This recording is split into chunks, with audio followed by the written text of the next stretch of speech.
prime for tonight.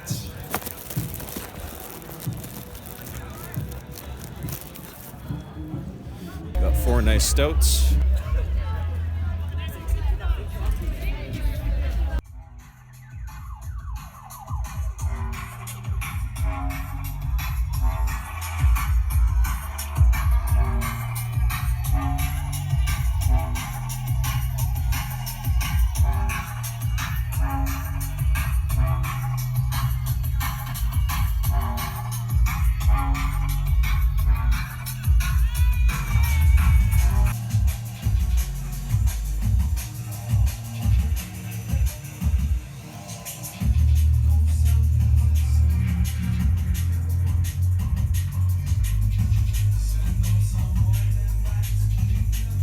So I ended up picking up one of these things from here. I'll show the clip. This looks like weed. I could probably sell this to somebody and be like, yo, this is some fire, dude. It's not real weed. What is this? But it looks a lot like weed. It's hilarious. Like even the stem and shit. But yeah, it's not real weed.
Alright everyone, so I am checking in tonight, and it is the 22nd of April. I'm going out to see a nice drum and bass set at Tommy's. Shout out to Tommy's. They posted this set like a day or two ago, and essentially it's kind of mimicking the drum and bass set that they played recently with Need for Mirrors, and essentially what we have tonight is, it's a different artist, but it's a similar style of chill drum and bass, and I'm really stoked for that. So I called the cab. They said, okay buddy, 15-20 minutes. I'm like, okay, sounds good. And then they showed up in like 4, and I was like, well, I'm not ready, I'm gonna wait 5. And he's like, okay, don't worry, I go get somebody else, I come back. I'm like, well, can you just wait like 3 to 5 minutes? Oops, so I can come out? And he's like, yes. And I'm like, you sound unsure. So what I can offer you is an additional $10 on the $15 fare this usually costs. It's usually $12 to $13. So I'm like, well, how about I give you 25 cash? You don't have to ring up the debit machine. He's like, okay, buddy, no problem. But then a few minutes later, I come out here and he's not here. So I walk to the bus stop and I call Whis Taxi. I already called my like usual taxi contacts, but of course they're not usually working at the time where I would like to imbibe in their services. So anyways, they're sending another cab. So I'm thinking I might wait at the bus stop, and if the bus arrives first, we'll go with that. If the cab arrives first, we will go with the cab. And the Golf, my prized vehicle, commuter car, new snow tires, great vehicle, is out of commission on account of a snowplow hitting it. And the perpetrator hasn't come forward yet, which is a big problem because this car is very important to me, and I can't really like just flat out buy another car like this because we don't make mechanical diesels anymore in passenger cars. You can't get like a tractor engine in a passenger car anymore with a 4-door and a hatchback, roof rack, snow tires. It's essentially a truck and a hatchback platform.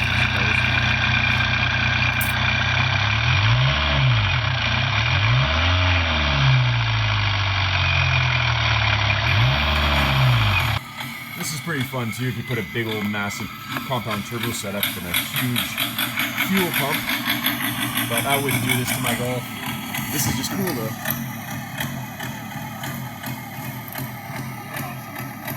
I like it, a reliable commuter car, 40 miles to the gallon. But this is pretty cool to see. Watch this. Face right there.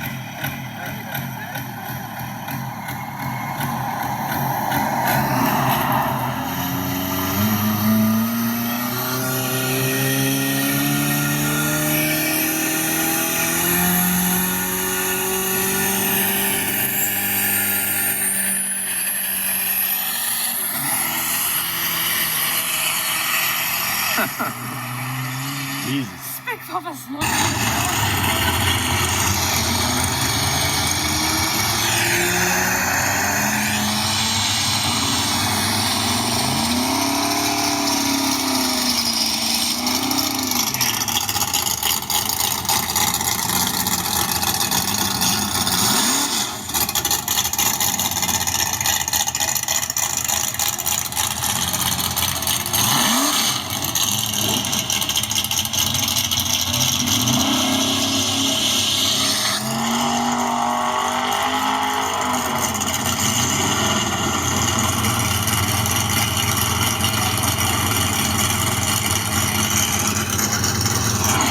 $11.47 is a respectable quarter mile for a 1.9 liter diesel Golf. Yeah.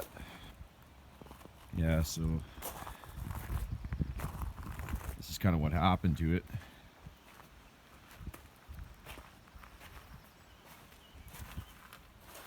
It's too bad, really. I love this car. I had it all decked out. I had like a ramp in the back here and everything. I had a toolbox I built. I had all kinds of shit in this car. Yeah, it's such a shame. It was like a little pickup truck almost. It was a manual. Freaking awesome car. So essentially, the snowplow came in from this angle here onto the property. The car was parked in line with the pin here, and so the car got pushed 6 to 7 feet over into the property. Luckily no other damage aside from the car, but I'm kind of thinking that the whole unibody is twisted because look what happened back here. The rear bumpers actually popped off the body a little bit, so I'm kind of thinking this whole thing is done, which is a real shame. Because, like I said, I do love this car.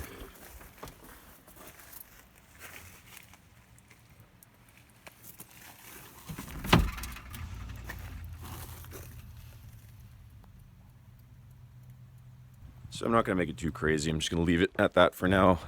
If anybody does have any information on who may have hit my beloved Golf, please do shout out to me. And I'm not looking for much, just a little compensation towards purchasing a new vehicle or swapping the diesel from that Golf into a 2004 Jimmy that I'm getting for free with a blown engine.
So if I can get $1,500 for the golf, something like that, then that would make me whole. So if you have any information, do shout out to me. Thank you, folks.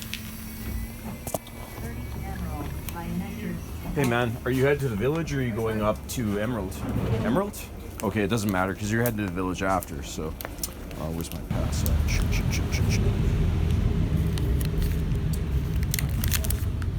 Saved a lot of cash I was gonna spend on the taxi, which is a good thing. So life is pretty good.